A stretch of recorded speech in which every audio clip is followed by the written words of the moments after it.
developer and publisher Ubisoft present Assassin's Creed Brotherhood, the third main entry into the Assassin's Creed franchise. Ubisoft strongly implied that they had refined the experience and now sported an immersive multiplayer mode to boot. However, having been released with little less than a year after Assassin's Creed 2, one has to wonder just how much could have been improved. You condemn what you do not understand. We must go, Ezio, now! Brotherhood's narrative begins at the exact moment Assassin's Creed 2 ends. Ezio has just experienced the great twist at the end of the game, and you get to take control of him as he escapes Rome and heads back home with his Uncle Mario.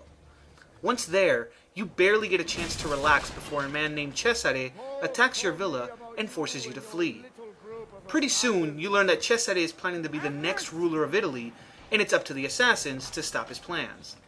You will have to make amends with the factions of Rome and build the Assassin Order in order to accomplish this.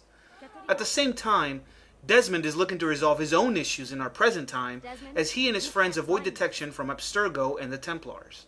Once again, Ubisoft really outdid their previous efforts with its story by creating a plot that finishes one story arc and sets the stage up for another. Do not worry. They will die. You have my word. Assassin's Creed Brotherhood looks just as amazing as its predecessors. The clothing, art style, and architecture are all authentic. Rome has never been more faithfully recreated. It is truly a sight to behold. Just running by some of the more popular landmarks will make your jaw drop. One could literally go on a virtual vacation here.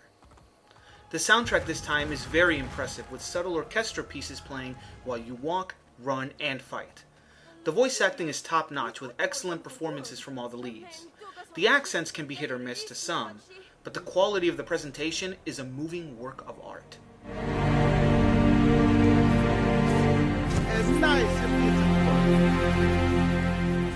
For the first hour of gameplay, Assassin's Creed Brotherhood plays very similarly to Assassin's Creed 2. The mission structures are similar, and despite the canon portion of the attack on the Auditore Villa, the game starts to feel like an expansion pack. Upon further playing, though, you can see and experience the changes that were made to the Assassin's Creed formula. Most of the changes were made to the combat, which is appreciated, but it made the navigation mechanics, such as climbing and freerunning, seem aged, and their flaws can really stand out. What is most shocking is that despite the improvements made in the game, players can still not jump diagonally. As far as the additions go, players can now kick heavily armed guards in the stomach in order to set them up for an attack, take down guards on horseback with a sword, recruit citizens into the Assassin's Order, ride horses in the city, burn Borgia Towers, and renovate the entire city of Rome. This is just half of the game, though. Once you have finished the first 4 DNA sequences, you will be able to finish the game as fast or as slow as you wish. Ubisoft designed the game to be played in a plethora of manners, depending on how much a player wants to get out of their playtime. If you want to experience everything, then prepare yourself for a huge and very lengthy adventure. However, if you're in a hurry, then buckle in for a very hard, challenging, fast-paced road as you strive to survive from one mission to the next, because chances are you won't be prepared for what's going to be tossed at you. Aside from this extensive single-player experience, Brotherhood has a multiplayer portion too. The multiplayer part of the game has you playing as a Templar agent training to fight the assassins.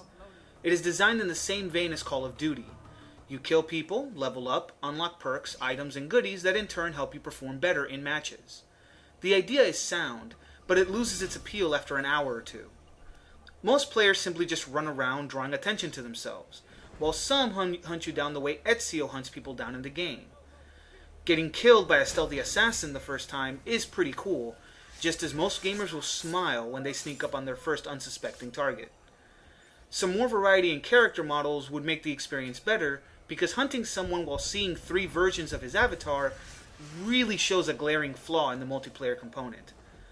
As an addition to the game, though, the multiplayer of Assassin's Creed Brotherhood is nice, but as a serious competitive experience, it is sorely lacking. Perhaps you will listen to reason. As soon as I hear some, I will let you know. Once you complete the game, which is at least 14 hours in length, you can still take on assassination contracts, keep building up your guild, collect artwork, weapons, and Borgia flags throughout Rome. The multiplayer component will add replay value and time to many players, but I doubt it'll keep their attention with so much competition in the multiplayer market.